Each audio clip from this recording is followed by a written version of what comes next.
കഴിഞ്ഞ 4 വർഷമായി തകർന്നു കിടന്ന കൂട്ടായി മംഗലം റെഗുലേറ്റർ കം ബ്രിഡ്ജിന്റെ പുനർനിർമ്മാണത്തിനായി സംസ്ഥാന ബജറ്റിൽ തുക വകയിരുത്തി. തെരഞ്ഞെടുപ്പ് വേളയിൽ UDF നൽകിയ പ്രധാന വാഗ്ദാനങ്ങളിലൊന്നാണ് നടപ്പാവുന്നത്.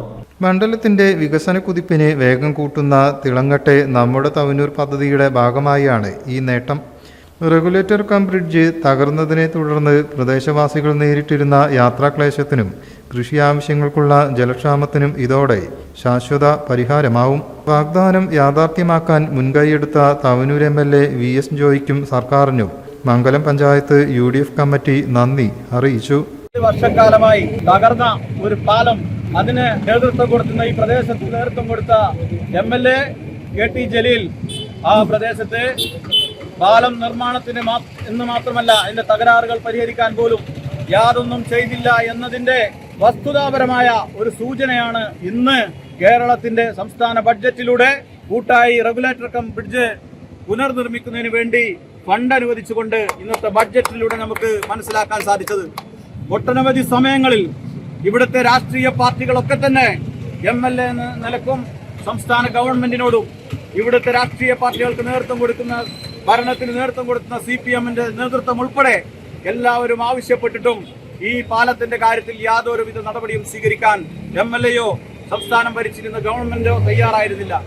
എന്നാൽ ഇവിടെ നിയമസഭാ തെരഞ്ഞെടുപ്പ് കടന്നു വന്ന സമയത്ത് ഈ പ്രദേശത്ത് വന്നുകൊണ്ട് ആ സ്ഥാനാർത്ഥിയായിട്ടുള്ള ഇന്നത്തെ MLA VS ജോയ് നിങ്ങളോട് പറഞ്ഞിരുന്ന ഓരോ കാര്യങ്ങളും ഓരോന്നായി ഈ തവനൂർ നിയോജക മണ്ഡലത്തിനകത്ത്, മലപ്പുറം ജില്ലക്കകത്ത് പോലീസ് സ്റ്റേഷൻ ഇല്ലാത്ത ഒരു നിയോജക മണ്ഡലം തവനൂർ. ഈ തവനൂർ നിയോജക മണ്ഡലത്തിലെ അദ്ദേഹത്തിന്റെ വിജയം കൈവരിച്ചതിന് ശേഷമുള്ള ആദ്യ ബഡ്ജറ്റ് റിവൈസ് ബഡ്ജറ്റ് ആയിരുന്നിട്ട് പോലും അതിനകത്ത് പോലീസ് സ്റ്റേഷൻ പ്രഖ്യാപിച്ചുകൊണ്ടുള്ള ഒരു ബഡ്ജറ്റിനെ ഇന്ന് നമുക്ക് കാണാൻ സാധിച്ചെങ്കിൽ തീർച്ചയായിട്ടും ഐക്യജനാധിപത്യ മുന്നണിക്ക് നേതൃത്വം കൊടുക്കുന്ന VD സതീശൻ സർക്കാരും അതിന് ഈ പ്രദേശത്തെ പ്രതിനിധാനം ചെയ്യുന്ന VS ജോയ് MLA-യും തീർച്ചയായിട്ടും ഈ പ്രദേശം കടപ്പെട്ടിരിക്കുന്നു. അദ്ദേഹത്തിനും UDF സർക്കാരിനും അഭിവാദ്യങ്ങൾ അർപ്പിക്കുന്നതിന് വേണ്ടിയാണ്. News bureau, Tirur.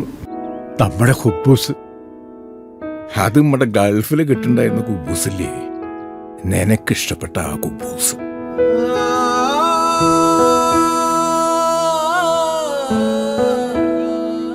പ്രവാസികൾക്ക് മാത്രല്ല, ഇപ്പൊ നാട്ടിൽ എല്ലാവർക്കും അൽദാൻ കുബൂസ് മാത്രം മതി.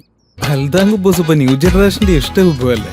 ഷുഗർ ഉണ്ടെങ്കിൽ ഗോതമ്പിന്റെ കുബൂസ് ആവാട്ടോ. മലയാളിയുടെ ഭക്ഷണ താല്പര്യങ്ങൾക്ക് ഇനി പുതിയ സ്വാദ്. അൽദാൻ ലെബനീസ് കുബൂസ്.